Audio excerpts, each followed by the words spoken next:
Il existait autrefois une carte en or étincelante, associée au nom de Donald Trump, dont la valeur, selon la rumeur, pouvait atteindre 5 millions de dollars.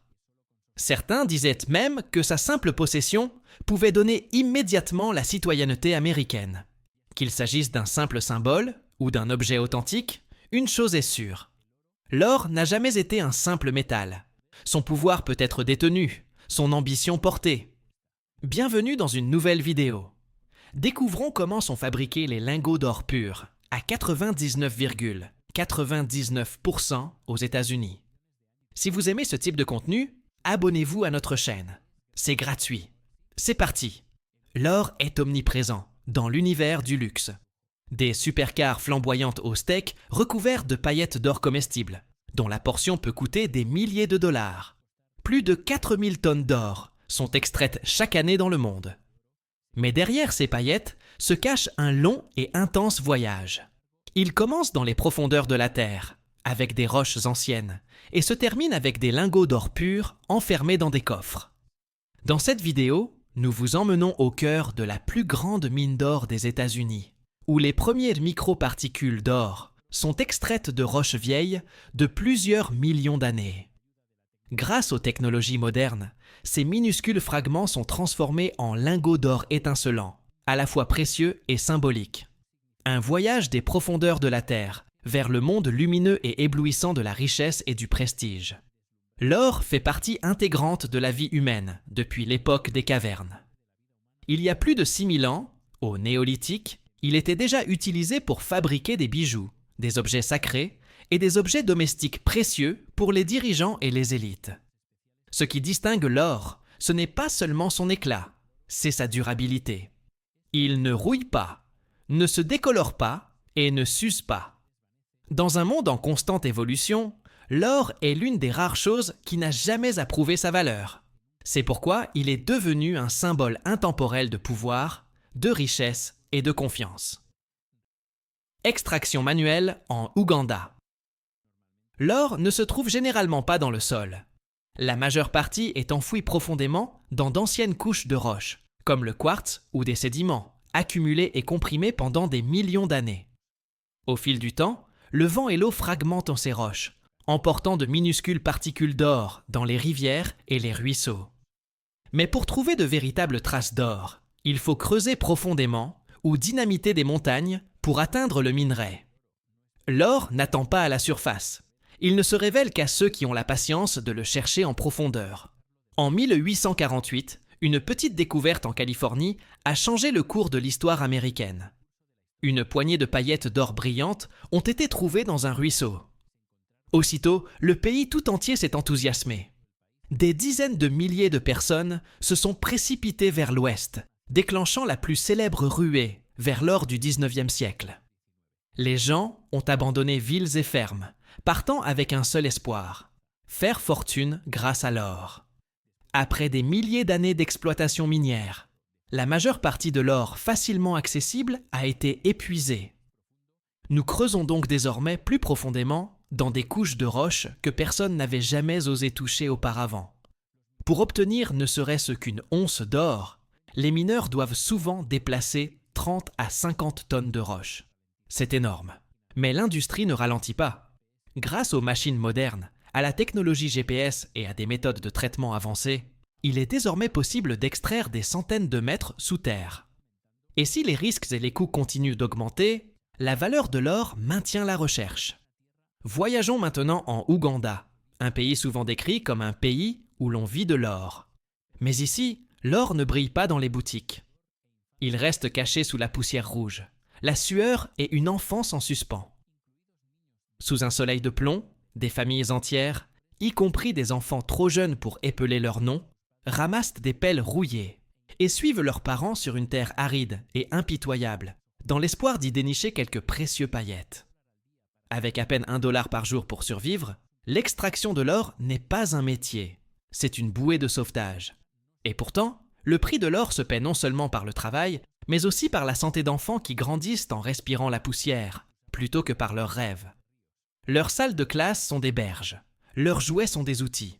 Pour eux, l'or n'est pas un symbole de richesse, C'est leur seule chance de survivre un jour de plus. La journée de recherche d'or commence avec un simple détecteur de métaux portatif et une bonne oreille. Les mineurs marchent lentement, les yeux fixés au sol, à l'écoute des faibles bips de l'appareil. Chaque bip apporte une lueur d'espoir. Cela pourrait signifier que de l'or se cache en dessous. Mais ce travail ne repose pas sur la chance. Les mineurs expérimentés savent tout chercher autour du quartz, de l'ardoise ou dans les zones où l'or est déjà passé. Dès qu'ils reçoivent un signal, l'équipe creuse et le vrai travail commence. Les trous deviennent de plus en plus profonds, atteignant parfois des dizaines de mètres. Creusés uniquement à la pelle, à la pioche et à la force humaine, il n'y a pas de machine. À certains endroits, on utilise des troncs d'arbres pour soutenir les tunnels, mais le risque d'effondrement est toujours présent. À mesure qu'ils s'enfoncent, les mineurs doivent ramper dans des galeries étroites, à peine assez larges pour se coucher sur le flanc. Chaque trou est un pari risqué. Il peut ne mener à rien, ou révéler des roches valant un mois de salaire. Les mineurs devaient suivre des cordes pour descendre. Plus ils s'enfonçaient, plus ils rampaient dans des tunnels étroits, à peine assez larges pour s'allonger sur le côté. Dans l'obscurité, la seule lumière provenait de lampes de poche vacillantes. Chaque pelletée de terre était pleine d'espoir. L'or n'étant pas en bloc, il était caché en minuscules grains au cœur de roches poussiéreuses, comme pour mettre leur patience à l'épreuve. Les lourds sacs de terre sont attachés avec des cordes et hissés à l'aide de simples systèmes de poulies. Empilés, ils attendent leur tour d'être broyés. Chaque sac est donc comme un billet de loterie. On ne sait ce qu'on a qu'une fois traité. Traitement des minéraux. Les lourds sacs de terre, fraîchement sortis des profondeurs, entament leur second voyage. Un voyage empreint d'incertitude où chaque chargement pourrait contenir une fortune, ou rien du tout. Ces sacs sont déversés sur un long tapis roulant qui, roulant bruyamment sur des rouleaux d'acier, progresse lentement vers un immense entonnoir métallique qui se profile à son extrémité. Telle une bouche béante, il est prêt à tout dévorer sur son passage. Des vagues de roches et de terre gris-brun s'abattent, heurtant l'acier et dévalant violemment la goulotte d'entrée du broyeur. L'eau est constamment pompée pour retenir la poussière ascendante, refroidir les machines et créer une boue épaisse qui favorise l'évacuation des matériaux plus légers. À mesure que la boue s'écoule, les particules plus lourdes, comme l'or, s'il y en a, se déposent lentement au fond, tandis que les sédiments plus légers sont éliminés. C'est le premier véritable moment de séparation, mais ce n'est qu'un début. Une fois le broyage terminé, l'excédent d'eau est évacué, et ce qui reste est transféré vers une autre zone pour une étape beaucoup plus délicate et dangereuse, l'ajout de mercure.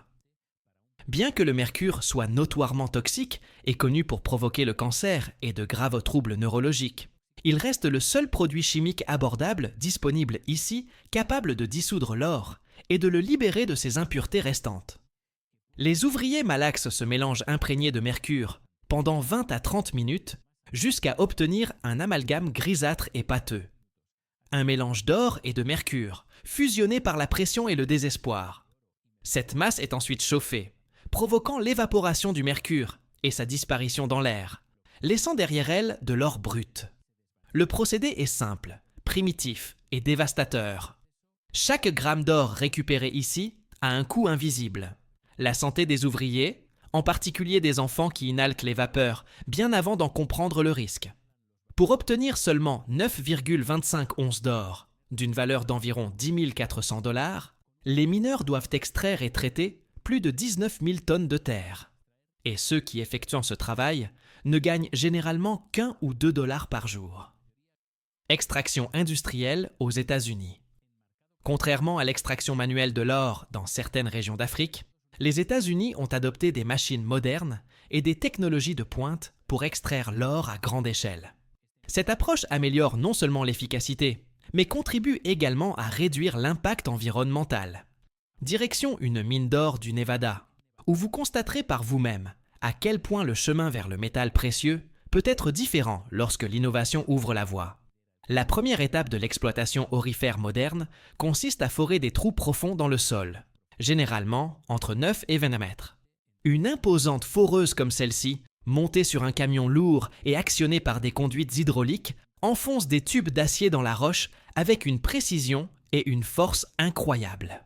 Ces trous sont ensuite remplis d'explosifs, soigneusement préparés pour percer les couches de roche. Les techniciens placent des détonateurs dans chaque trou, et un site peut en compter entre 50 et 100. Chacun est câblé et chronométré avec précision.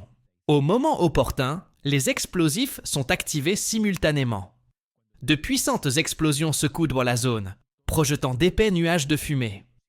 La force est si intense qu'elle déchire des pans entiers de la montagne, brisant d'énormes rochers en milliers de fragments plus petits, facilitant ainsi la collecte et la séparation de l'or. Transport et raffinage. À l'étape suivante, une fois les formations rocheuses massives brisées en milliers de fragments plus petits, des excavatrices lourdes entrent en action. À chaque pelle, elles ramassent des morceaux de minerais aurifères et les chargent sur un long système de convoyeurs à bandes qui longe le site minier. Ce système est conçu pour fonctionner en continu, transportant le minerai de manière fluide et efficace de la zone de dynamitage jusqu'au stockage temporaire.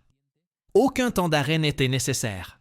L'ensemble du processus est étroitement surveillé afin d'optimiser la vitesse et de minimiser les pertes. De là, les piles de minerais triés sont chargées sur de gros camions, chacun capable de transporter des dizaines de tonnes en un seul voyage. Ces camions partent en file indienne, livrant le minerai à l'usine de raffinage. À l'usine de traitement, le minerai circule sur des tapis roulants entièrement automatisés, permettant un déplacement rapide et fluide dans l'installation. Bien que chaque tonne de roche contienne à peine 0,05% d'or, seulement 1 gramme caché parmi des milliers, cette infime trace est loin d'être inatteignable. Grâce à une technologie de raffinage de pointe, l'usine parvient à isoler et à extraire cette particule d'or avec une précision et une efficacité remarquables. Le minerai d'or est introduit dans un immense broyeur à boulets. Cette machine gigantesque est remplie de dizaines de milliers de boulets d'acier, pesant chacun de quelques kilos à plus de 27 kilos, représentant des centaines de tonnes d'acier massif. Lorsque le broyeur tourne, les boulets culbutent et entrent en collision avec le minerai, le broyant avec une force incroyable. Petit à petit, les roches sont pulvérisées en une fine poudre. Ce processus de broyage se déroule en continu pendant 20 à 30 minutes, réduisant le minerai en poudre. L'extraction de l'or devient alors beaucoup plus facile et efficace. Extraction chimique et fusion. Ensuite, de l'eau est ajoutée au minerai broyé, le transformant en un mélange épais et pâteux. Cette consistance facilite la séparation de l'or des matières indésirables. Le mélange est ensuite transporté par un réseau de bandes transporteuses et dirigé vers de grands réservoirs à ciel ouvert, où l'or est extrait grâce à une combinaison de réactions chimiques et de procédés physiques. Lorsque le mélange de minerais est versé dans ces grands réservoirs à ciel ouvert, le processus d'extraction de l'or commence par une étape simple mais efficace, la séparation physique. Des agents chimiques, comme le cyanure, sont ensuite ajoutés pour dissoudre l'or restant et ainsi le séparer des substances indésirables encore présentes dans le minéral. La solution liquide est pompée dans une cellule électrolytique où un courant continu la traverse. À l'intérieur de la cuve, les ions d'or se dirigent vers l'électrode négative et se déposent progressivement sous forme d'une couche solide de métal pur, adhérant fermement à la surface. L'ensemble du processus se déroule dans des conditions rigoureusement contrôlées, afin de garantir que l'or formé soit presque 100% pur après l'électrolyse. Une fois l'or pur séparé, il subit une fusion à haute température, atteignant environ 1200 degrés Celsius. Cette étape vise à éliminer complètement les impuretés restantes et à liquéfier l'or, facilitant ainsi son coulage dans les moules. La fusion contribue également à ramollir et à uniformiser l'or, créant ainsi les conditions idéales pour le façonner en lingots. Ce procédé confère à l'or sa forme standard et préserve sa pureté après refroidissement. Production de bijoux. Les lingots d'or prennent lentement forme après avoir été coulés dans des moules et refroidis progressivement à l'air libre. Une fois solide, le métal devient dur et brillant, avec l'aspect net et carré qui caractérise un lingot d'or commercial standard. L'or est ensuite placé sur une balance pour déterminer son poids exact. En moyenne, chaque lingot d'or pèse entre 1 et 2 kg. Chaque lingot contient environ 99,99 99% d'or pur, avec moins de 0,01% d'impuretés métalliques résiduelles. Après avoir été pesé et inspecté, l'or est nettoyé avec une solution légèrement acide. Cette étape permet d'éliminer les impuretés, telles que les métaux lourds et les composés résiduels de la fusion. L'acide doux dissout ces impuretés sans altérer l'or pur. Les lingots d'or pur sont transportés vers les grandes banques américaines, dont la Réserve fédérale, où ils sont conservés dans des coffres-forts de haute sécurité, sous la surveillance d'un personnel de sécurité professionnel. L'or est soigneusement conservé pour garantir une sécurité maximale et une confidentialité absolue. Ces coffres-forts jouent un rôle essentiel dans le maintien des réserves financières du pays. À partir de lingots d'or pur raffinés, le métal est soigneusement transporté vers des ateliers de joaillerie spécialisés. Il est d'abord réchauffé dans des fours à haute température pour le rendre plus souple et malléable, facilitant ainsi sa mise en forme. Une fois la souplesse souhaitée atteinte, l'or passe dans de puissantes laminoires, où une pression intense l'aplatit et l'étire pour en faire de longues bandes fines, ou des fils délicats, aussi fins que de la soie. Les fils d'or fin sont ensuite acheminés vers une machine spécialisée, où ils sont enroulés et formés en petits maillons précis. Chaque maillon est soigneusement assemblé, à la main ou à l'aide d'outils automatisés, pour créer une chaîne en or continue. Selon le modèle, ces chaînes peuvent varier en épaisseur et en style, de l'élégante et délicate à l'audacieuse et accrocheuse, pour répondre aux goûts variés des clients. Une fois assemblées, les chaînes subissent un polissage minutieux pour obtenir une finition lisse et brillante, d'un éclat exceptionnel. Avant de passer à l'étape finale, où l'on peut ajouter des pierres précieuses ou des pendentifs, chaque fil d'or et chaque chaîne finie sont soumis à un contrôle visuel détaillé afin de garantir leur conformité à des normes de qualité strictes. Seules les pièces qui passent ce contrôle sont emballées et expédiées sur le marché pour être distribuées et vendues. Vous venez de nous rejoindre pour un voyage d'Afrique en Amérique à la découverte de la véritable fabrication de l'or. Si, après avoir visionné cette vidéo, le mot « or » vous semble plus précieux que jamais, n'hésitez pas à nous laisser vos commentaires. Et si ce voyage a piqué votre curiosité et vous a permis de mieux comprendre ce qui se cache derrière l'éclat de ces métaux précieux, n'oubliez pas de vous abonner pour ne rien manquer des prochaines histoires fascinantes et inattendues qui vous attendent. Nous sommes arrivés à la fin de cette vidéo. Laissez un commentaire, aimez la vidéo, abonnez-vous et activez la cloche pour profiter de futures vidéos comme celle-ci. À bientôt!